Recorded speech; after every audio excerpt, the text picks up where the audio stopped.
Hola chicos, yo soy Antonella, ayudante alumno de la Cátedra de Histología y Embriología 2 y estamos en el último práctico ya, el práctico número 12 de Embriología General.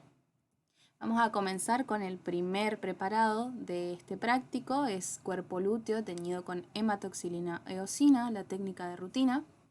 Les puse una microfotografía en esta esquina para que puedan reconocer esto, que no lo vieron la clase pasada, en aparato reproductor femenino, y esto, que sí lo vieron, ¿sí? Si reconocen, esto es la corteza ovárica. Esto es un ovario con esta estructura que ocupa la mayor parte de su extensión, que corresponde al cuerpo lúteo. ¿Qué vamos a aprender en este video? Vamos a aprender de dónde viene este cuerpo lúteo y por qué se produce. Vamos a ver qué es realmente y cuáles son sus partes, ¿sí? Comenzando por dónde se origina y por qué se produce este cuerpo lúteo, vamos a recordar las tres fases. La fase folicular, en donde la corteza ovárica se llena de folículos en distintos estadios de evolución, de maduración en realidad. Fíjense cómo empiezan desde los primordiales, primarios, más estratificados, secundarios, maduros, con el antro y el ovocito desplazado hacia la periferia, ¿sí? Folículo maduro o de Graf, recuerden. Tenemos la fase ovulatoria, en donde se va a producir la ovulación, se va a expulsar este ovocito que estaba en la periferia, se expulsa hacia lo que serían las trompas de falopio, se produce la ovulación y nos deja como última fase y como remanente esta estructura amarillenta con un centro y una periferia, igual que acá un centro y una periferia, que corresponde al cuerpo lúteo en la fase lútea. ¿Qué es? Es una glándula endocrina temporal. Endocrina porque va a secretar estrógenos y grandes cantidades de progesterona. Fíjense que es una glándula endocrina. Esto que ustedes ven es una glándula endocrina igual que estos chiquitos que están acá. Hígado, tiroides, páncreas. Fíjense, ovario, glándulas endocrinas, ¿sí? Es temporal, ¿por qué? Porque dura más o menos 14 días en el caso de que no se produzca la fecundación de este ovocito que se liberó, y en caso de que sí se produzca, va a permanecer estimulado por otras hormonas hasta durante todo el embarazo, ¿sí? Ahora, ¿cuáles son sus partes? Bueno, recordemos nuevamente el folículo maduro. Miren lo que es esto, esquemático e histológico. Folículo maduro con el ovocito desplazado a la periferia, el antro lleno de líquido, la célula de la granulosa rodeando todo, formando la corona radiada y el cúmulo óforo, y las células de la teca, que son lo más periférico y más chiquititos y no tan abundantes. ¿Qué pasa? ¿Cómo va a pasar? Se expulsa este ovocito, se rompe la pared, se elimina este líquido porque se escapa de la cavidad y la pared folicular va a colapsar, ¿sí? Va a colapsar, ya no va a tener más líquido. ¿Y qué pasa? Quedan estas células que antes se relacionaban con el ovocito, bueno, van a sufrir un proceso que lo vamos a explicar más adelante y van a adquirir un papel muy importante en este cuerpo lúteo porque las células de la granulosa, como ven ahí, va a formar el 80% de esta pared y las células de la teca van a formar alrededor de un 20% de lo que es la pared del cuerpo lúteo, o también se lo llama cuerpo amarillo, ¿sí? Ya lo van a ver. Y también se lo denomina glándula lútea, ¿sí? Ahora vamos a pasar a una imagen histológica, ¿sí? Hematoxilina eosina, 4x, quiero que la tengan en cuenta antes de hacer el recorrido por el preparado. Bueno, externo, interno del cuerpo lúteo. Fíjense esta estructura, esta como tinción que tiene, que parece una red eosinófila pálida, bastante, esto recuerden cada vez que se ve roto así, que se ve desprendido, artificio de técnica, ya se los dije. Bueno, red eosinófila, es interna, fíjense que acá se continúa esta pared con esta. Fíjense esta pared, si siguen el cursor, todo esto, todo esto. de acá para acá, ¿sí? Fíjense que es todo basófilo, aunque si prestan atención que a esta altura ya lo van a saber hacer, digamos, diferenciar lo que es la tinción más, fíjense, como que lo estoy pintando. Tinción basófila más oscura de lo que es una tinción, miren este centro basófilo, pero pálido, es bastante pálido a diferencia de lo que hay acá en la periferia de este cuerpo lúteo. Fíjense esto que parece que es como el tabique, digamos, fíjense que acá está más basófilo oscuro. Sepamos razonar ya a esta altura de la histología en que cuando una estructura se ve un poco más basófila que otra, tiene que ver con el tamaño del núcleo, puede ser que tenga el núcleo más grande o puede ser que haya más cantidad de células, eso lo vamos a saber siempre a un mayor aumento. Recuerden que las características nucleares siempre se van a poder determinar o definir a un 40 por, nunca a un 4 por. Ahora sí vamos a irnos al recorrido del preparado. Muy bien, entonces, recordando lo que se dijo en la introducción, en el ovario, durante el ciclo menstrual, se van a dar dos fases. La fase folicular, que ya la vieron anteriormente en el práctico de aparato reproductor femenino, en donde los folículos en la corteza iban madurando, evolucionando y hasta llegar a la ovulación, la fase ovulatoria, en donde se expulsaba el ovocito, que estaba bien periférico. La fase que nos compete ahora es la fase lútea o luteínica, donde se va a formar el cuerpo lúteo. ¿Qué pasa? En este cuerpo lúteo lo que va a hacer, fíjense, esta línea de hormonas de los ovarios, cómo aumenta durante la fase lútea. Secreta estrógenos y progesterona.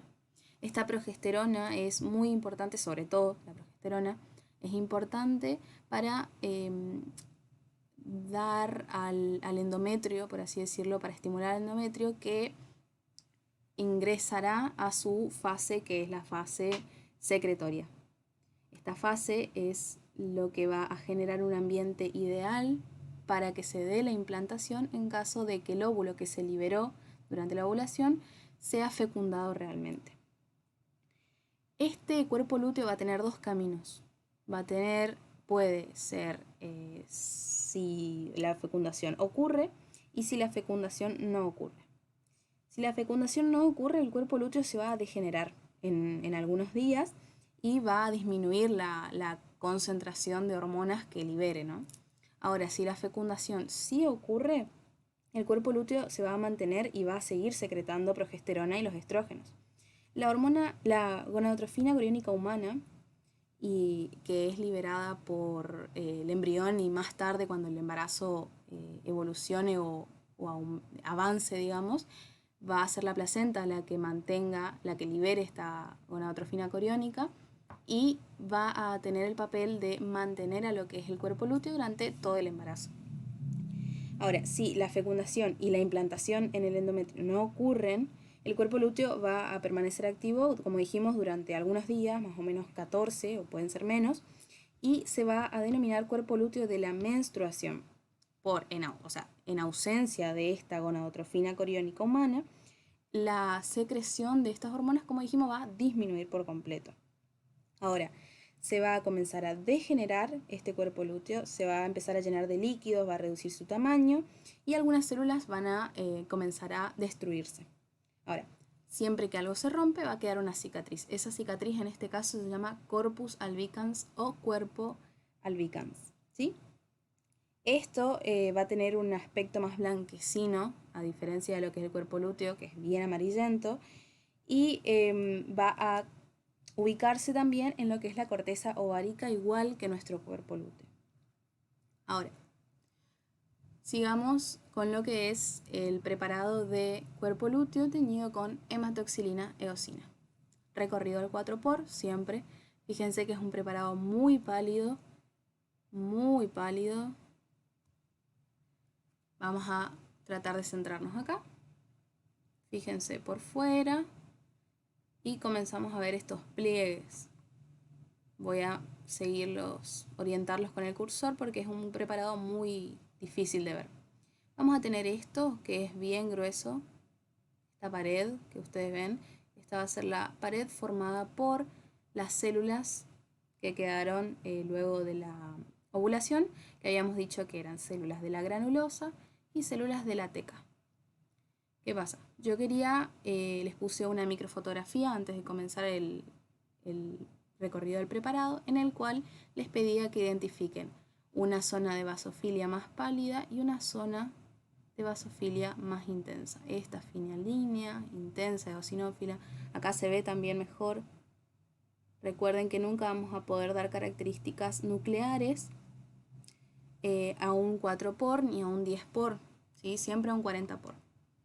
Y quería que vean también esto que se ve acá, esta estructura con aspecto de red eosinófila muy pálida, igual que el resto del preparado, que iba a corresponder a lo que ya podemos denominar la parte central del cuerpo lúteo, que es el coágulo de fibrina.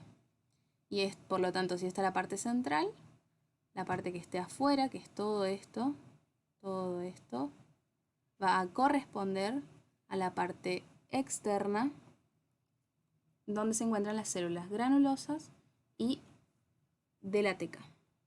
Seguimos el recorrido. Por fuera de estos pliegues vamos a encontrar tejido ovárico. Bueno, este es solo un ejemplo de lo que sería un cuerpo lúteo formándose. Fíjense que por fuera, así, por fuera están las células de la teca. Acá por dentro estarían las células de la granulosa, pero yo quiero que recuerden que la teca eran dos capas, la teca interna y teca externa. La teca externa, en este caso, cuando el cuerpo lúteo vaya formándose, lo que va a hacer es meterse hacia el centro y va a formar tabiques. Estos tabiques van a dejar a las células de la granulosa y de la teca interna como desordenadas, por así decirlo. Ahora, en la fase lútea o de luteinización se la denomina porque estas células van a sufrir un proceso denominado luteinización, ¿sí? En el cual van a sufrir ciertos cambios en su morfología que van a hacer que aumenten de tamaño algunas, ¿sí? Aumenten de tamaño y se llenen de inclusiones lipídicas. También hay un pigmento que se denomina lipocromo y va a depositarse en lo que sería el citoplasma de las células. Es por esto que estas células después, este cuerpo lúteo adquiere una coloración amarillenta en la cual se expone en una imagen en el libro de Ross, que seguramente ya habrán leído, y habrán visto cómo en un ovario, el cual fue extirpado, había un cuerpo lúteo que sobresalía de toda la superficie del ovario, bien amarillento. Si no lo hicieron, vayan a verlo. Ahora, vamos a seguir a un aumento del 10 por. Fíjense, acá por fuera vamos a tener lo que sería el resto del tejido ovárico, ¿sí? Y acá ya podemos comenzar a ver parte del pliegue, digamos, del cuerpo lúteo. Seguimos, vamos a pausar un poquito acá. Quiero mostrarles, presten mucha atención, esto, sigan mi cursor, esto, así, esto que está acá, fíjense que es un poco más basófilo, intenso que esto. Igual que acá hay bastante basofilia, intensa. Parecen más chiquititas las células y acá más espaciado. Y nuevamente esta estructura que parece un cono acá, con aspecto red fibrilar, ¿sí? Coágulo de fibrina. Esta es la parte central, la parte externa. Seguimos el recorrido del preparado. Basofilia, basofilia, basofilia más pálida, aspecto reticular. Y pasamos a lo que es un 40 por. Vamos a ver. Esto que siempre les digo que presten atención son glóbulos rojos. Glóbulos rojos, glóbulos rojos. Esto es el famoso coágulo hemorrágico, que es la parte central, el coágulo de fibrina, ¿sí? Recuerden que la teca interna estaba muy vascularizada y estos vasos se empiezan a romper durante el proceso, durante la fase lútea, y se forma lo que es el coágulo hemorrágico, ¿sí? El cuerpo hemorrágico. Habíamos dicho que había finas franjas que tenían una basofilia un poco más intensa y correspondía a que los núcleos iban a estar más juntos, más próximos, porque eran más chicos, ¿sí? Entonces adquiría como una tonalidad basófila un poco más intensa. De este lado tenemos una basofilia más pálida porque el citoplasma es más amplio, más pálido, los núcleos son más grandes, más pálidos.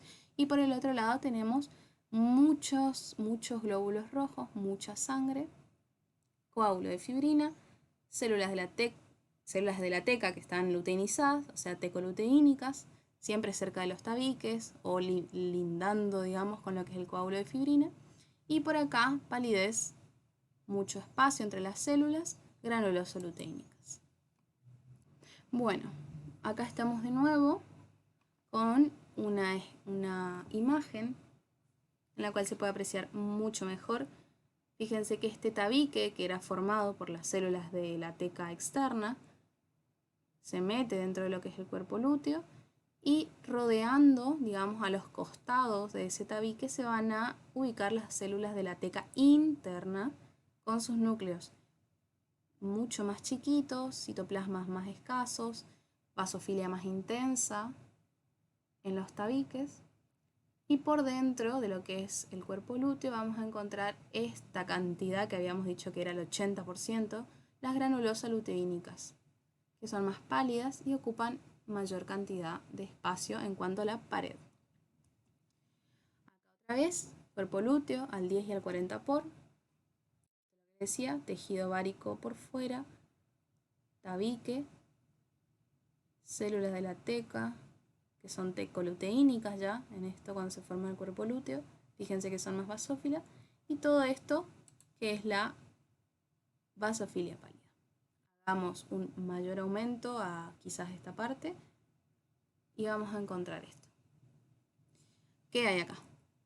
Tecoluteínicas, recuerden, núcleos chiquitos, redondeaditos, muchísimo más juntas, escaso citoplasma y los citoplasmas que tengan se van a juntar, por eso la basofilia intensa de estos tabiques, fíjense.